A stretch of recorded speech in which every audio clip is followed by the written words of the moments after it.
शोर है हो गए दुनिया से मुसलमान नाबूद शोर है हो गए दुनिया से मुसलमान नाबूद हम ये कहते हैं कि थे भी कई मुस्लिम मौजूद वदा में तुम हो नसारा तो तमद्दुन में हुनूद वदा में तुम हो नसारा तो तमद्दुन में हुनूद ये मुसलमान है जिन्हें देख के शर्माए यहूद फिरका बंदी है कहीं और कहीं जाते हैं फिरका बंदी है कहीं और कहीं जाते हैं क्या जमाने में पनपने की यही बातें हैं तुम तो सैयद भी हो मिर्जा भी हो अफगान भी हो तुम तो सैयद भी हो मिर्जा भी हो अफगान भी हो तुम सभी कुछ हो बताओ तुम मुसलमान भी हो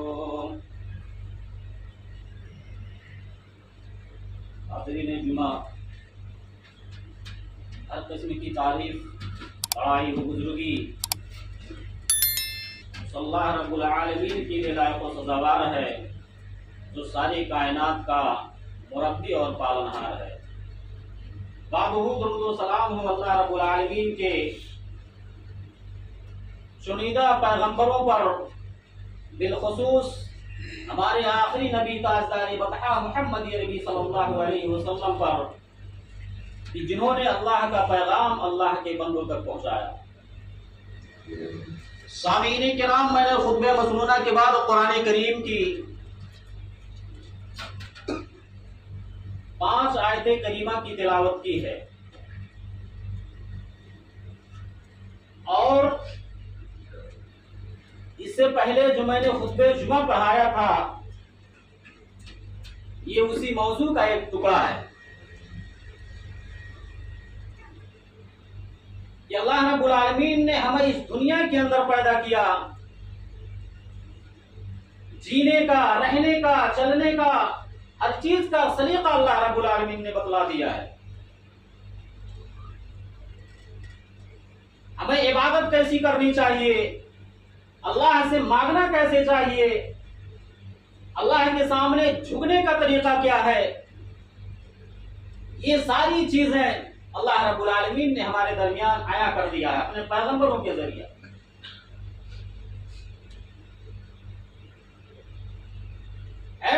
आदम अलैहिस्सलाम से लेकर आखिरी नबी जनाब मोहम्मद रसूलुल्लाह सल्लल्लाहु अलैहि वसल्लम तक बहुत से हर कौम के अंदर अल्लाह रब्बुल आलमीन ने अंबिया किराम को भेजा।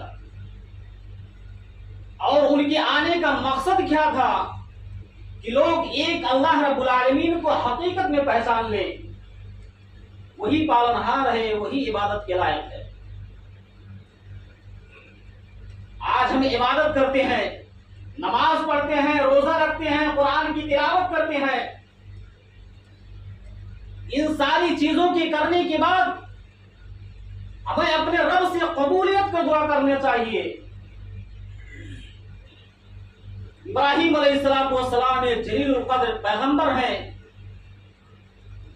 जिनको अल्लाह रब्बुल आलमीन ने अपना खलील बनाया है। इब्राहिम अलैहिस्सलाम अहले ईमान का घर खाने काबा तामीर कर रहे हैं। खाने काबा तामीर करने के लिए इब्राहिम अलैहिस्सलाम हैं और उनके साहबजादे हैं इस्माइल अलैहिस्सलाम भी साथ में हैं। मिस्त्री इब्राहिम अलैहिस्सलाम बने हैं, लेबर इस्माइल अलैहिस्सलाम हैं। दोनों बाप बेटे मिलकर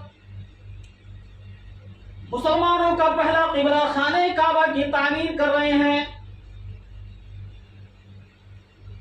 खाने काबा की तामीर करते करते इब्राहिम अलैहिस्सलाम उनके साहबजादे इस्माइल अलैहिस्सलाम अपने रब से दुआ कर रहे हैं, रब्बना तक़ब्बल मिन्ना इन्नका अंतस समीउल अलीम।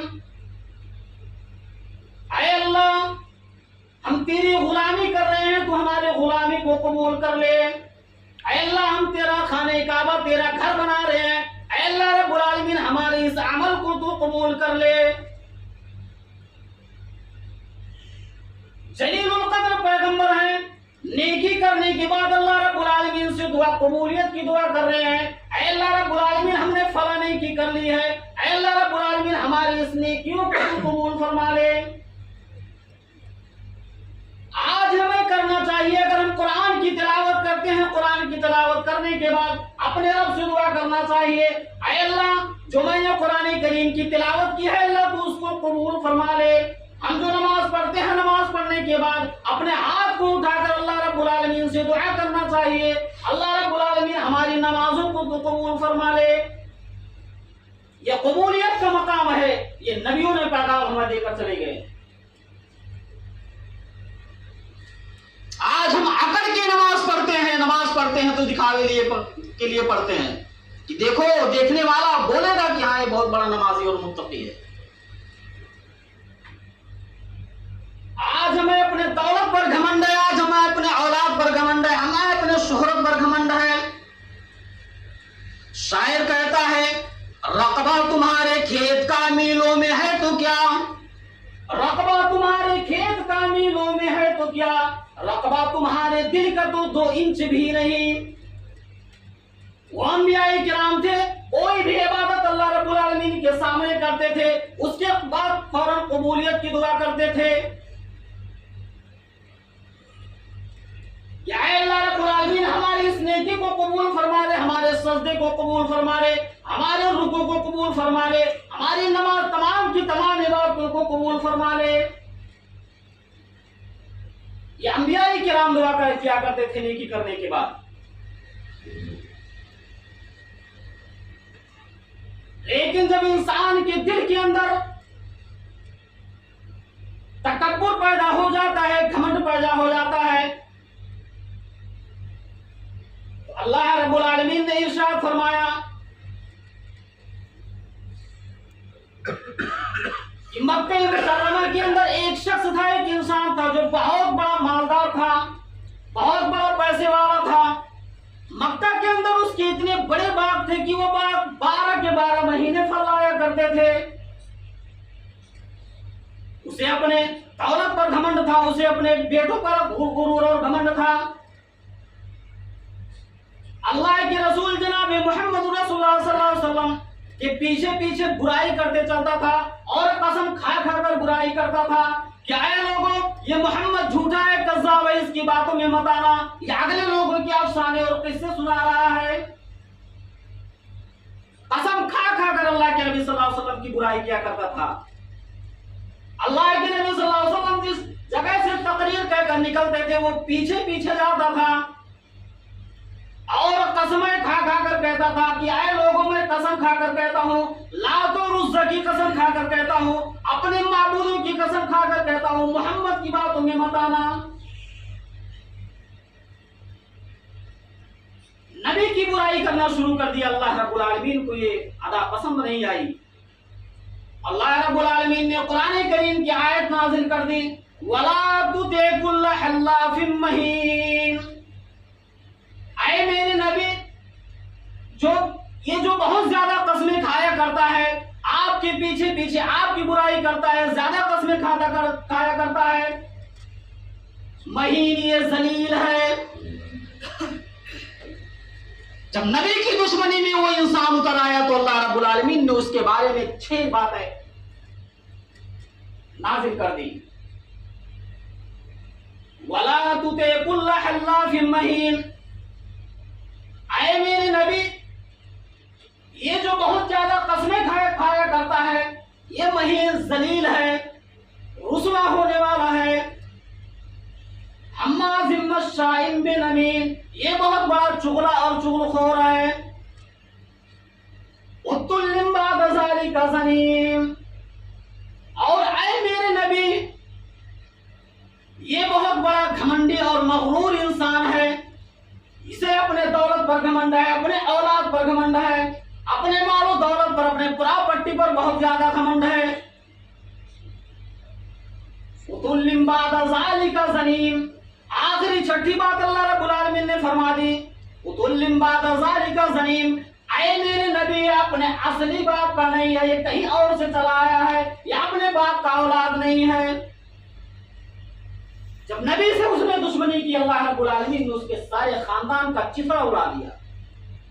अभी तक पर्दे में था, लेकिन जब नबी से उन्होंने दुश्मनी मोल ली, अल्लाह रब्बुल आलमीन ने उनके सारे खानदान की हकीकत को बयान कर दिया। ऐ मेरे नबी, ये अपने असली बाप का नहीं है। जानते हो उसका क्या नाम था? उसका नाम था वलीद इब्ने मुगीरा। वलीद इब्ने मुगीरा जो नबी से इतना बड़ा दुश्मनी रखता था, नबी के पीछे पीछे नबी की बुराई किया करता था, उसके बारे में, उसके खानदान को अल्लाह रब्बुल आलमीन ने पलट कर रख दिया। ताए मेरे नबी, ये ज्यादा कसमें खाया करता है, यही जलील है, ये बहुत बड़ा चुगला और चुगलखोर है, ये अपने आप में बहुत बड़ा घमंड इसके दिल के अंदर है, बहुत बड़ा मगरूर और तकब्बुर इंसान है। और आखिरी बुराई जो अल्लाह रब्बुल आलमीन ने उसकी की कि ऐ अल्लाह के नबी सल्लल्लाहु अलैहि वसल्लम, ये अपने असली बाप का नहीं है। ये बात नबी के सहाबा मक्का के अंदर पढ़ने लगे। अल्लाह के रसूल सल्लल्लाहु अलैहि वसल्लम के तमाम साथी जब ये आयत करीमा नाज़िल हुई तो मक्का के अंदर पढ़ने लगे। ये आवाज जाते जाते वलीद इब्ने मुगीरा के कानों में पहुंच जाती है। कहता है, अरे ये तो जो नबी के सहाबा पढ़ रही है, सारी की सारी बुराई तो मेरी हो रही है। मैं ही सबसे ज्यादा चुगलखोर हूं, कसमें खाता हूं, मैं ही सबसे ज्यादा जलील हूं, और मेरे अंदर बहुत तकब्बुर और घमंड है, मैं ही घमंड इंसान हूं। ये सारी चीजें तो समझ में नहीं आती है, लेकिन मोहम्मद अपने सहाबा से एक बात और कहलवा रहे हैं कि मैं अपने असली बाप का नहीं हूं, मैं ये कहां से पता करूं। कुरान ने उसकी सारी चिट्ठा निकाल के रख दिया। कहा, सारी बुराई जो मक्का वाले कर रहे हैं मेरे अंदर तो मौजूद है, लेकिन एक और बड़ी बुराई कह रहे हैं कि मैं अपने असली बाप का नहीं हूं, ये कहां से पता करूं। ये तो माँ ही जानती है कौन असली है और कौन नकली है। माहिर को पता है, उसके अलावा कोई नहीं बता सकता है कि मेरी औलाद मेरी हकीकी है या जिनाकार की औलाद है। जब ये आवाज वलीद इब्ने मुगीरा के कानों में पहुंची, वलीद इब्ने मुगीरा मारे गुस्से के अंदर घर में आता है, चेहरा बदला है। शाम हुई, खाना बना, घर वाले खाना खा लिए और अपने अपने कमरे में सोने के लिए चले गए। वलीद इब्ने मुगीरा की माँ भी ने खाना खाया और खाना खाकर अपने कमरे में चली गई और अंदर से दरवाजे को बंद कर दिया। खाना बना, सब खाए, घर वाले सो गए। वलीद इब्ने मुगीरा अपने हाथ में नंगी तलवार लेकर, बेमियान तलवार लेकर माँ के दरवाजे के पास पहुंच जाता है। दरवाजे पे दस्तक देता है, खटखट की आवाज आती है। माँ अभी सोई थी, उठकर बैठ गई। दरवाजा खोला, सामने एक बेटा खड़ा है। वलीद इब्ने मुगीरा सामने खड़ा है।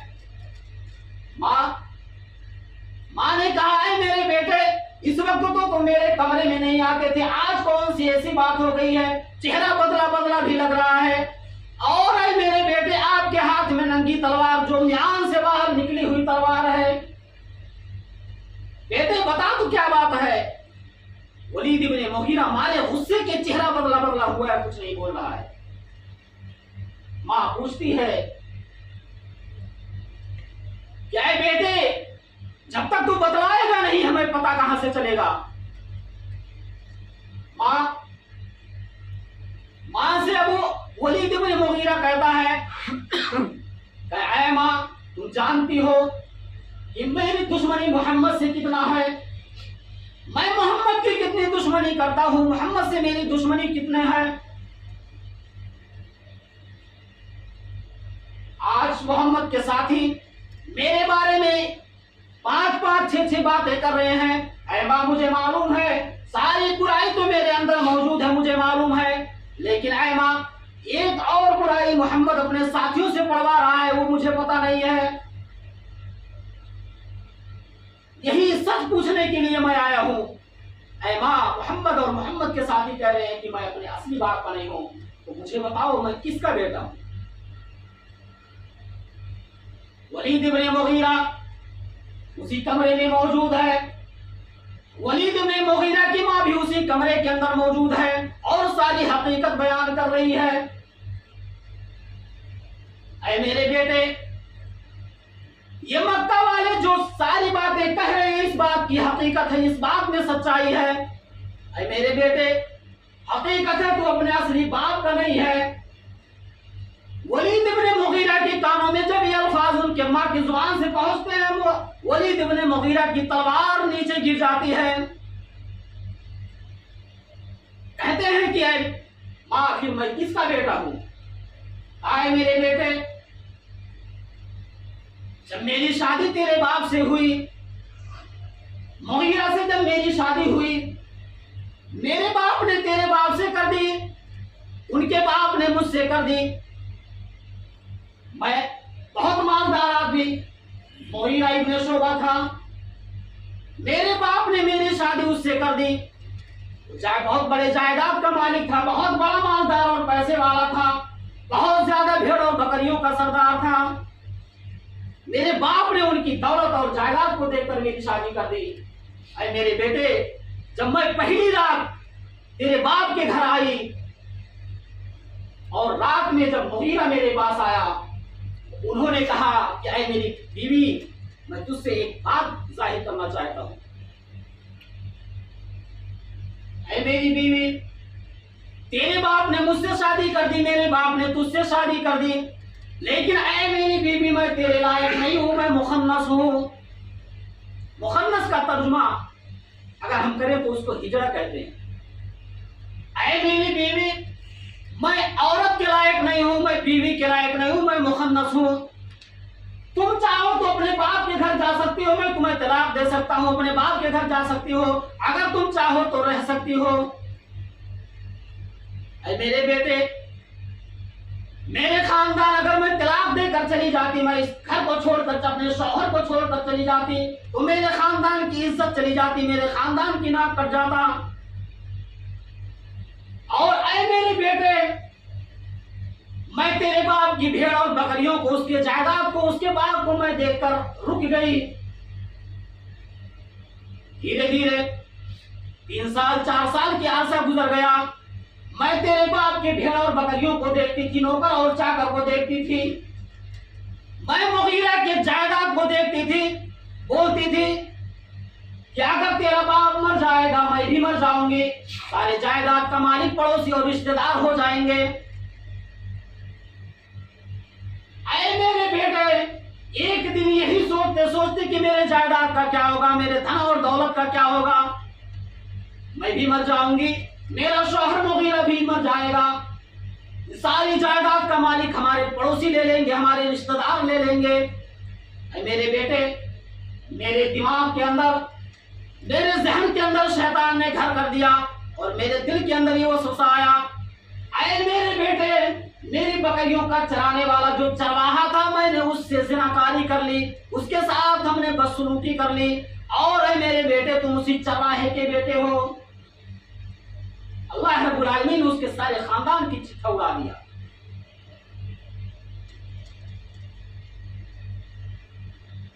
अल्लाह रब्बुल आलमीन से और अल्लाह के नबी से जो दुश्मनी करेगा, अल्लाह रब्बुल आलमीन उसकी इज्जत को तार तार कर देता है। इसीलिए अगर हम किसी से, अल्लाह के नबी जनाब मोहम्मद रसूलुल्लाह सल्लल्लाहु अलैहि वसल्लम ने फरमाया कि ऐ लोगों, अगर तुम्हें इज्जत चाहिए, तुम्हें शोहरत चाहिए, तो नबी से दुश्मनी मत करो, नबी के रब से दुश्मनी मत करो, अपने पड़ोसी को सताया मत करो, अपने गांव में रहने वाले यतीमों और बेवाओं की ख्याल किया करो, अपने से छोटों की इज्जत और बड़ों की इज्जत किया करो। ये नबी की तालीम थी। नबी से दुश्मनी किया वलीद इब्न मुगीरा ने, तो अल्लाह रब्बुल आलमीन उसके खानदान की इज्जत को नीलाम कर दी। नबी से दुश्मनी करने का नतीजा है। अल्लाह के प्यारे हबीब जनाब मोहम्मद रसूलुल्लाह सल्लल्लाहु अलैहि वसल्लम ने इरशाद फरमाया कि ऐ लोगों, तारीख गवाह है, जिन जिन लोगों ने नबियों से दुश्मनी की, अल्लाह रब्बुल आलमीन ने उनको समय हस्ती से निस्तनाबूद कर दिया, उनके सारे धन और दौलत को मटिया मेल कर दिया। नबी से दुश्मनी करने का अंजाम बहुत बुरा है।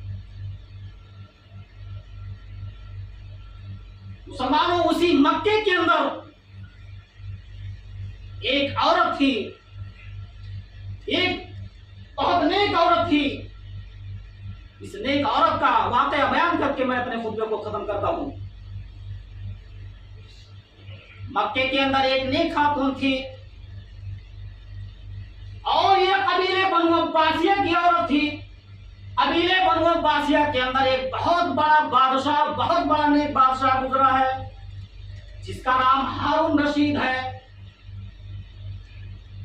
हारून रशीद का वाकया आप मक्तब की किताबों में चलने इस्लाम के अंदर इस वाकये को मौजूद है, ये वाकया मौजूद है। ये वाकया अदब और लिहाज के किस्सों में आता है। बनु अब्बासिया के दौर में एक बादशाह हारून रशीद था।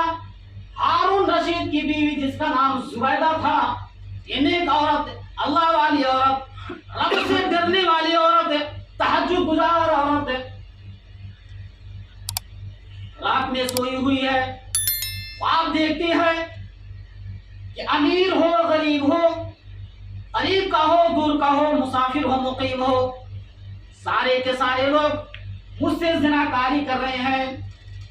ख्वाब कौन देखती है? एक आबिदा औरत देखती है, अल्लाह की नेक बंदी है, मुत्तकी और परहेजगार औरत है, तहज्जुद गुजार औरत है।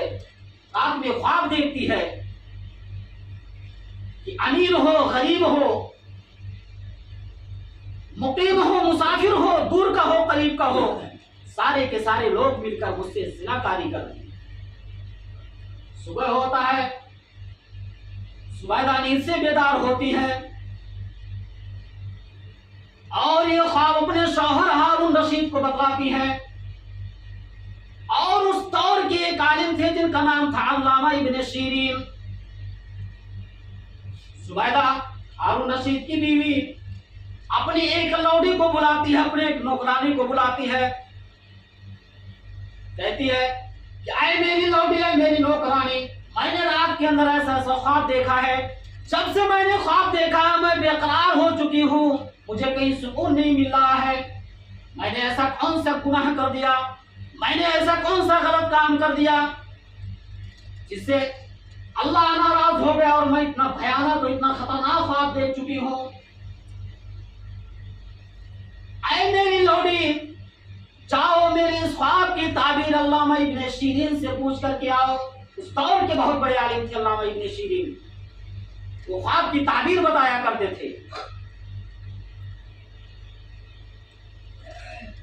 हारून रशीद की बीवी जुबैदा की नौकरानी जाती है और जुबैदा कहते हैं कि ऐ मेरी नौकरानी, ऐ मेरी खादिमा, हारून रशीद अल्लामा इब्ने शीरीन से कह देना मैंने रात के अंदर ऐसा ऐसा ख्वाब देखा है, मुझे मत बताना कि हारून रशीद की बीवी जुबैदा ने देखा है, कहना ये ख्वाब मैंने देखा है। जुबैदा की नौकरानी जाती है, अल्लामा इब्ने शीरीन के दरवाजे पर दस्तक देती है, दरवाजा खुलता है और अल्लामा इब्ने शीरीन कहते हैं कि कौन। पर्दे की आड़ से अल्लामा इब्ने शीरीन कहते हैं कि कौन।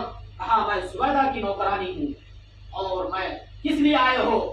कहा शेख साहब मैंने रात के अंदर ऐसा ख्वाब देखा है कि अमीर हो, गरीब हो, दूर का हो, करीब का हो, मुसाफिर हो, मुकीम हो, सारे के सारे लोग मुझसे ज़िनाकारी कर रहे हैं।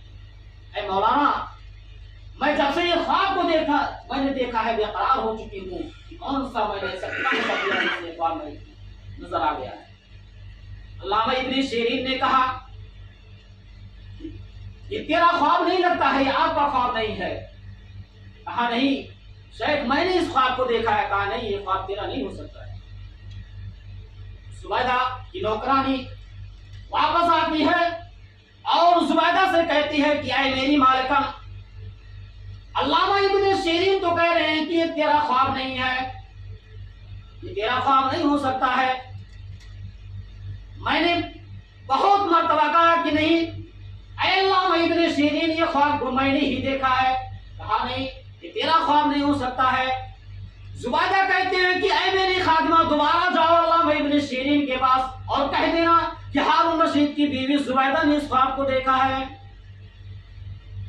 जुबैदा की नौकरानी जाती है अल्लामा इब्ने शीरीन के पास और कहती है ऐ अल्लामा साहब हकीकत में ये मेरा ख्वाब नहीं है, ये ख्वाब हारून रशीद की बीवी जुबैदा ने देखा है।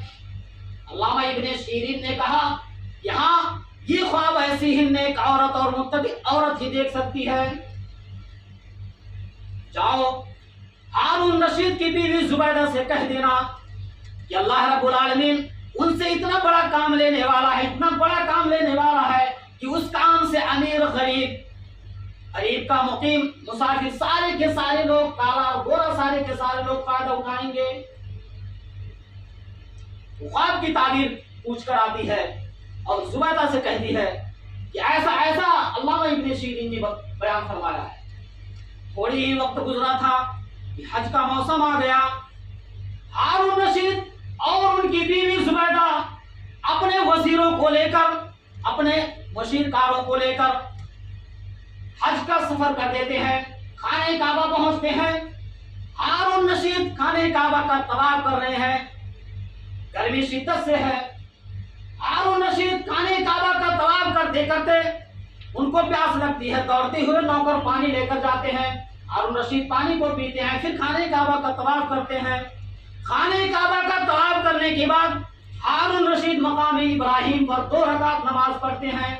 2 रकात नमाज पढ़ने के बाद अपने हाथ को आसमान पर उठाते हैं, ऐ अल्लाह रब्बुल आलमीन मेरी हज को तो कबूल फरमा ले, ऐ अल्लाह रब्बुल आलमीन हमारी इबादतों को कबूल फरमा ले। हारून रशीद दुआ कर रहे हैं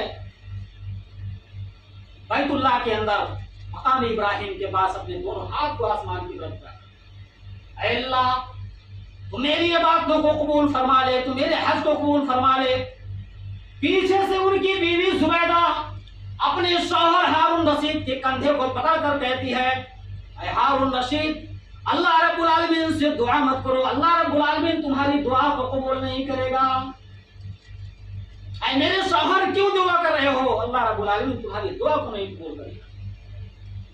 हारून रशीद दुआ से फारिग होते हैं, पीछे मुड़कर देखते हैं, पीछे बीवी खड़ी है, कहते हैं कि ऐ मेरी बीवी, क्यों ये बात तुम कह रहे हो कि अल्लाह रब्बुल आलमीन हमारी दुआ को कबूल नहीं करेगा। हाँ मेरे शौहर, आप तवाफ कर रहे हैं खाने काबा का, आपको प्यास लगती है, आपके नौकर आपके वजीर आपको पानी लेकर दौड़ते हैं, लेकिन ये जो और रियाया है और जो कौम के लोग हैं जो और दूर दूर से हज करने के लिए आए हैं, इनको प्यास लगती है, इनकी ज़ुबानें प्यास के मारे बाहर निकल जा रही हैं। कल क़यामत के दिन अल्लाह रब्बुल आलमीन से तो कौन सा जवाब दोगे। ऐ मेरे शौहर दुआ मत करो, अल्लाह तुम्हारी दुआ नहीं कबूल करेगा। हारून रशीद का अकल खुल जाता है और हारून रशीद अपने वजीरों के साथ घर पे आते हैं। थोड़ा 1-2 महीने गुजरा, हारून रशीद अपनी बीवी को बुलाता है, ऐ मेरी बीवी, हुकूमत का काम मेरे पास बहुत ज्यादा है, ऐसा करो एक काम तुम कर दो और मुझे अल्लाह रब्बुल आलमीन के सामने खड़े होने से, अल्लाह की पकड़ से मुझे बचा दो। ऐ मेरी बीवी, हुकूमत का बहुत सा काम मेरे पास है, एक काम कर दो, मक्के के अंदर पानी का इंतजाम तुम कर दो। एक तो जुबैदा जिम्मेदारी उठा लेती हैं, अपने तमाम के तमाम वजीरों को बुलाती हैं, ऐ मेरे वजीरों, जाओ मक्का के अंदर पूरे पहाड़ी के अंदर पानी को छान डालो और देखो पानी कहाँ निकलता है, हमें मक्के के अंदर पानी का इंतजाम करना है। जुबैदा और हारून रशीद के वजीर चल देते हैं और मक्का के पहाड़ी में पानी को तलाश कर रहे हैं। तलाश करते करते वादी हुनैन के पास पहुंचते हैं, एक पहाड़ से एक एक बूंद पानी टपक रहा था। वहां से आते हैं, कहते हैं कि ऐ मेरी मालिकन जुबैदा, मैंने मक्का के गली गली को छान मारा, वादी हुनैन के पास एक एक पानी एक पहाड़ी से रस रहा टपक रहा है। ऐ मेरी मालिकन, ये पानी तो दूध से भी ज्यादा कीमती और महंगा है, 1 घंटे के अंदर 1 बाल्टी पानी भरे इतना कम आता है।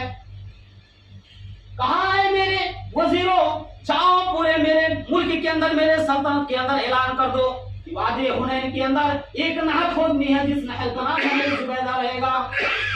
जाओ वादी हुनैन के पास एक नहर खोद दो और कह दो, खोदने वाले मजदूरों से कह दो, जो शख्स वादी हुनैन के पहाड़ी में एक फावड़ा मारेगा, उसको एक फावड़े के बदले 1 अशरफी उसको इनाम में दी जाएगी।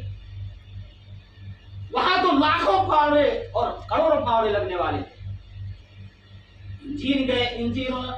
इंजीनियरों ने गया और पहाड़ को तोड़ा, पहाड़ को तोड़ने के बाद एक नहर तैयार किया, जिस नहर का नाम नहर जुबैदा था।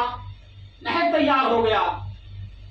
तैयार होने के बाद जब लोग उस नहर से फायदा उठाने लगे, हज पे जाने वाले लोग उस नहर से फायदा उठाने लगे, तो हारून रशीद की बीवी जुबैदा ने कहा कि ऐ मेरे इंजीनियरों, आओ मैं तुम्हारा हिसाब करती हूँ और ये हिसाब दरियाए दजला के अंदर किया जाएगा।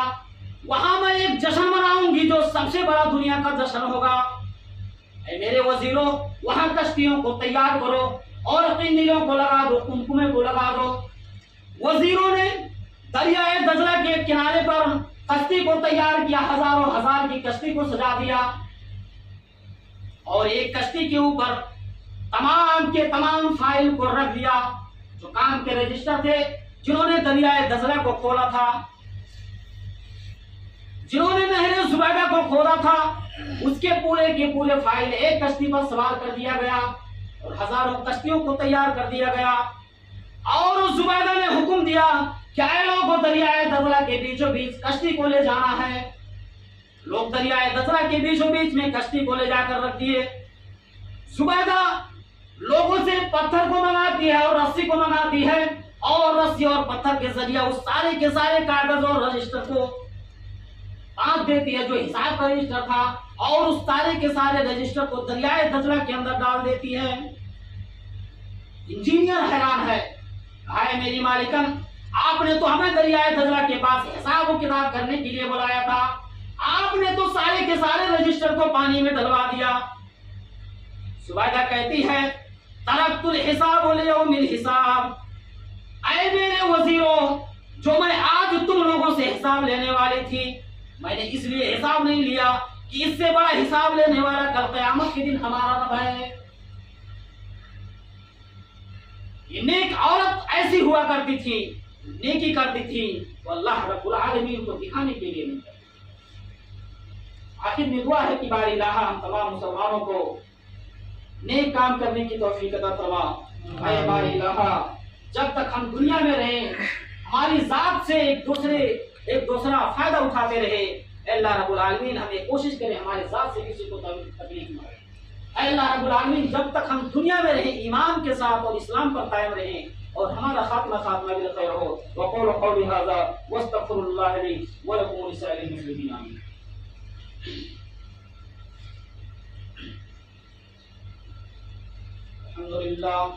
अल्हम्दुलिल्लाह कफ़ा व सलामुन अला इबादिहिल्लज़ीना इस्तफ़ा, अम्मा बाद। या अय्युहल्लज़ीना आमनू सल्लु अलैहि व सल्लिमू तस्लीमा।